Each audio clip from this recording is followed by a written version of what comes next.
क्या एक पत्थर भगवान हो सकता है या ये सिर्फ हमारी आस्था है?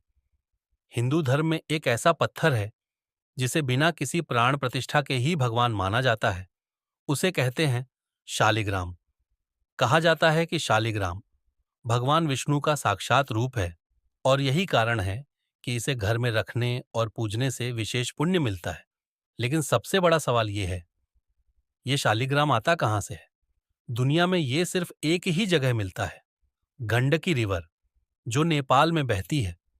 यहीं से मिलने वाले काले गोल पत्थरों को शालिग्राम कहा जाता है।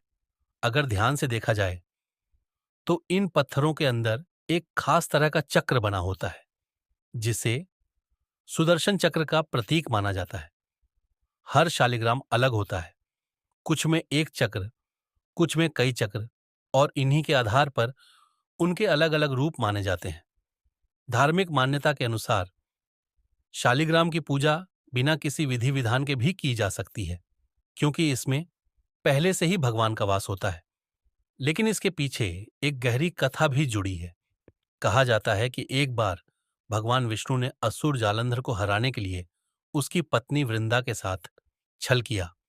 वृंदा ने क्रोधित होकर विष्णु को श्राप दिया कि वे पत्थर बन जाएंगे, और उसी श्राप के कारण भगवान विष्णु शालिग्राम रूप में प्रकट हुए।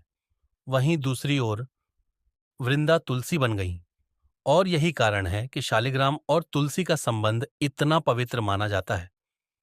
लेकिन अब बात करते हैं इसके दूसरे पहलू की।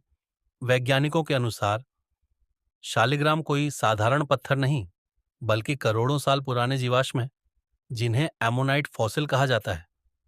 ये समुद्र में पाए जाने वाले जीव थे जो समय के साथ पत्थर में बदल गए।